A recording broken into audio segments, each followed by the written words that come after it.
open na. So congratulations Davaoenyo people or Davaoenyo, no? Ito na yung ano natin, pinaka most awaited moment na mag-open na rin yung ano natin dito, Christmas tree and city lights sa may San Pedro Square.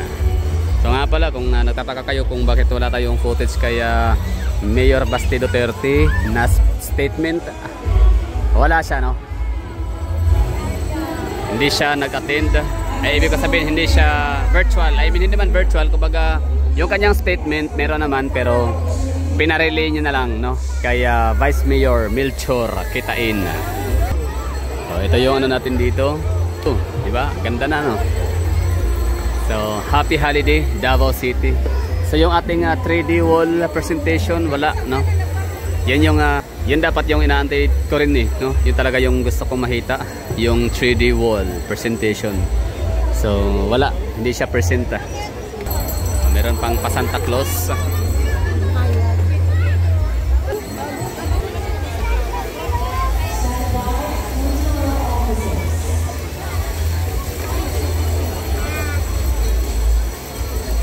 Okay, happy holiday Davao City.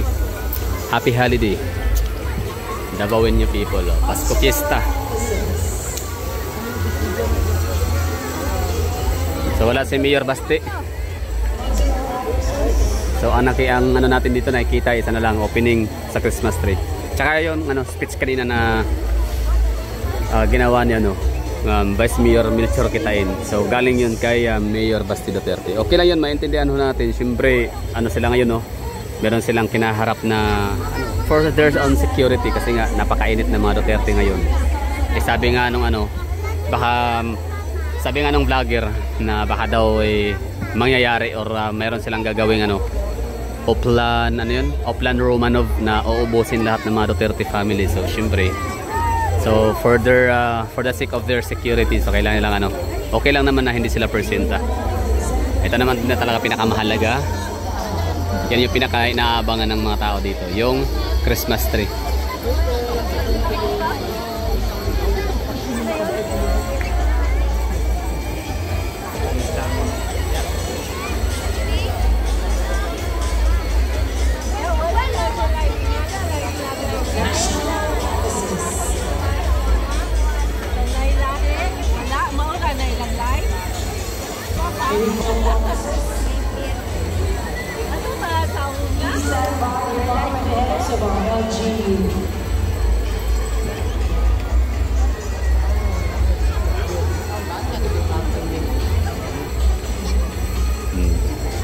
Dinig niyo yun, no? Nag-ano si ate, nagre-reklamo bakit daw hindi daw kagaya dati. Totoo, no? Medyo ano siya ngayon, maliwanag, okay din naman, no? Kita nyo naman, diba? Ganda ng ano natin, no? Ating punong kahoy, literal talaga na Christmas tree. Buhay na kahoy, dilagyan ng Christmas lights, kaya Christmas tree. So ito naman siya ay Christmas tree decorations or lantern, o ano man tawag dyan. Hindi talaga siya literal buhay na kahoy, no?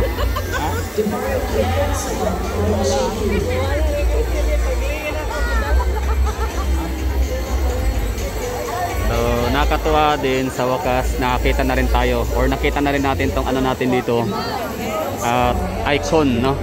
Ating Davao icon na durian and banda or waling-waling na meron ng pa-fountain or meron ng ano, tubig, no? So akala ko talaga ano na yan, malfunction na yung ano dyan, yung patubig. So ngayon binuksan na ulit, diba? Ang ganda lang, no? Shout out dyan sa mga nakakamiss ng ganong ganap or ganong palabas dyan sa durian na yan, na statue rebulto ng durian tsaka ng ano, waling-waling. So Davao City, waling-waling and the durian is Davao City icon. Kaya wag na kayong magtaka kung bakit present yung dalawang yan dito sa ating City Hall.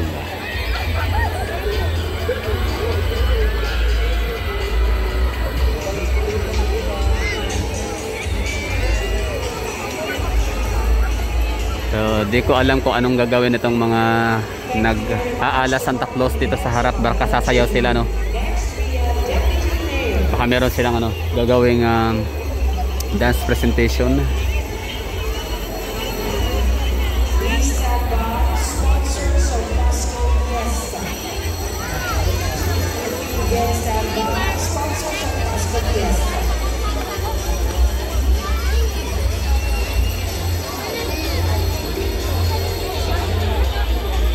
Iikot natin yung camera para makita natin, no, 360 kung ano meron sa aking paligid, mga tao, no. Rizal Park area, daming tao din doon.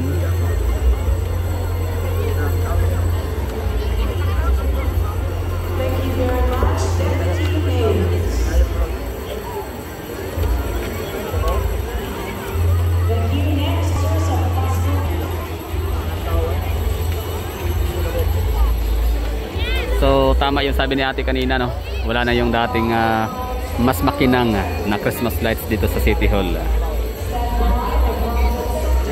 Pero okay na yan kaysa wala, no. Makontento lang tayo, ang mahalaga pa rin buhay.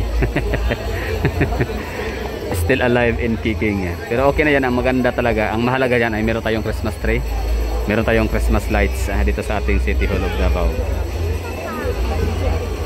Hindi natin alam kung bakit. So maaaring ano dyan, nagtitipid, di ba? Busy sa politics.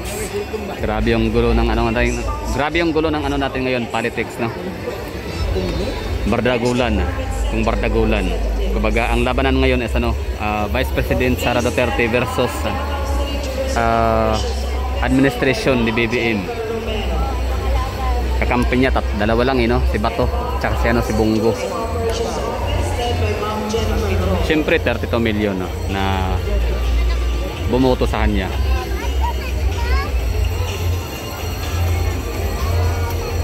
Yan lang yung ano natin dito kuha. So ang okay na tayo dito.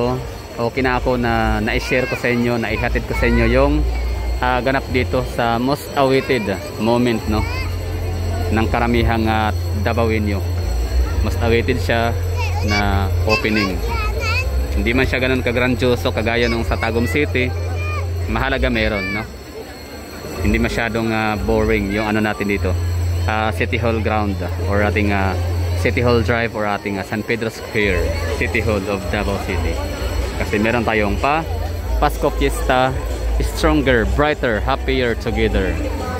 So maraming salamat sa mga nanonood. Uwi na ho tayo. Maraming salamat sa walang sawang ano, pagsama sa ating mga lakad.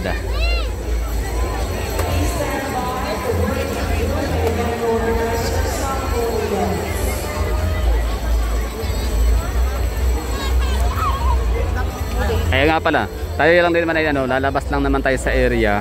Siyempre, titingnan na rin natin yung ano, yung mga Christmas lights na nakasabit dun sa may kabilang ano naman area, sa may San Pedro Cathedral harap, tsaka dun sa may Quezon, Osmeña Park in Sangguniang Panglungsod na lugar, na area, kung meron bang mga nakasabit ng mga Christmas lights, kung lumiliwanag na rin ba talaga yung area na yon doon, which is usually talaga madilim, no, pag ganitong mga oras. So dito sa area na to dito, hindi siya ganoon kadilim kahit hindi Pasko, kasi may mga ano nga, City Hall, yan, may ilaw ho yan. Pero ngayon lalong lumiliwanag dahil nga sa Christmas lights and Christmas trees and Christmas decorations, no. So lighting na. So ngayon ang gagawin ho natin doon sa unahan, kukumustahin ho natin, kumbaga dire-diretso na tong ano, vlog natin dito.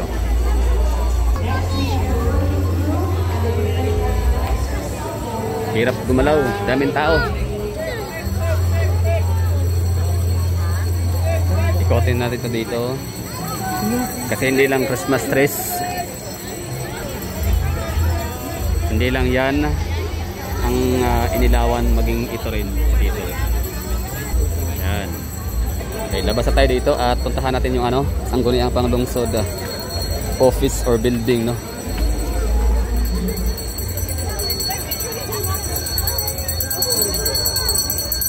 Siyempre mga tao, kanya-kanyang picture dito para meron silang entry.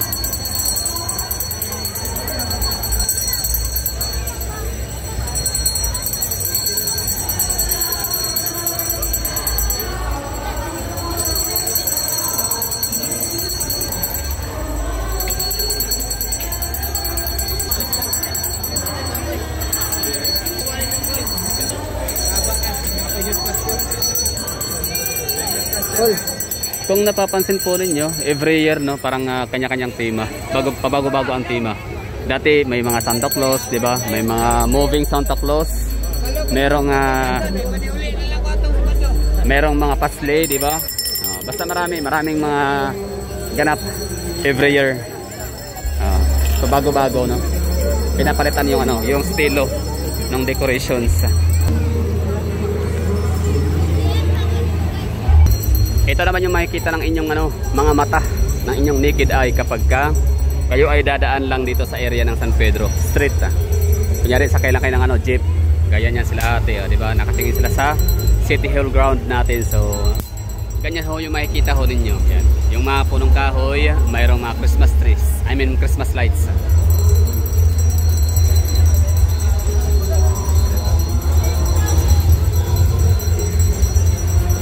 Okay, so doon tayo pupunta. Parang walang masyadong ilaw, no? Walang masyadong Christmas lights na nakadecorate sa harap ng sangguniang panglungsod building.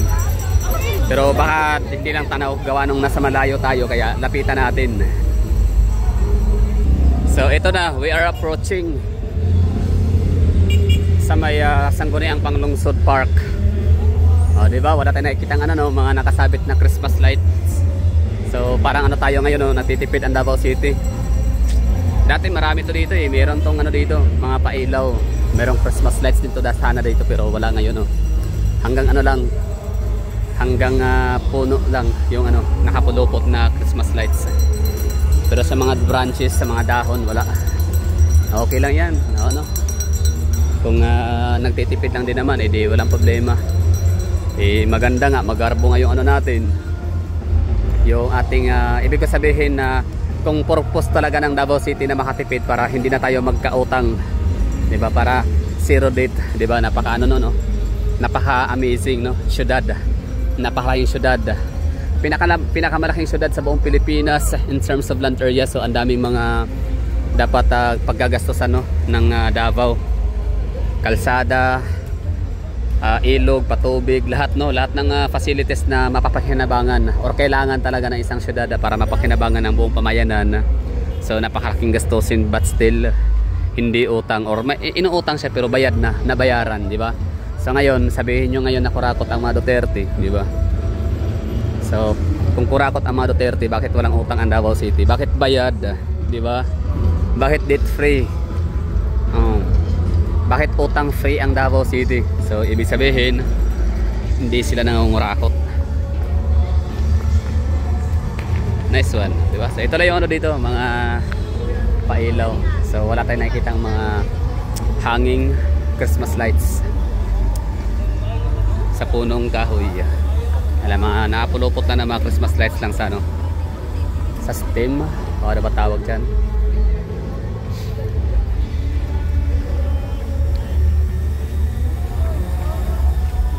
Sa trunk. Doon naman sa kabila, hindi ko alam bakit may ipailaw, wala naman tao. Yan. Osmeña Park.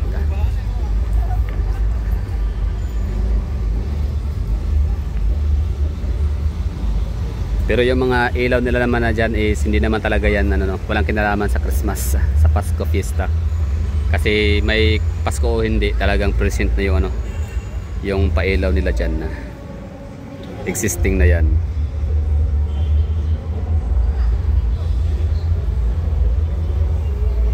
Okay, so tapos na tayo mag-ikot dito sa San Pedro Square. So uwi na tayo. Maraming salamat sa mga nanonood.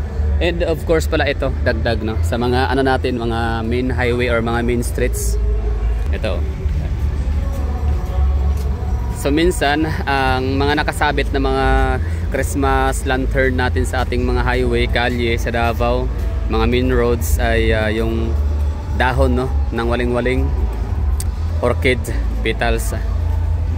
Minsan naman stars. Ngayon ay siya, boxes, parang parang regalo, gifts, ganun. So yun yung mga nakasabit. Yan, lahat ng kalye like JP Laurel Avenue, Quezon Boulevard, Quimpo Boulevard, MacArthur Highway. I don't know sa diversion road, parang wala yata kasi wala namang mga center islands masyado ang ating diversion roads, So makikita lang natin yung mga nakasabit na ganyan all throughout Davao City, yung may mga center islands, yung mga two-way lanes with central island, with Center Islands. Okay na. Uwi na tayo. Bye bye. Happy holidays.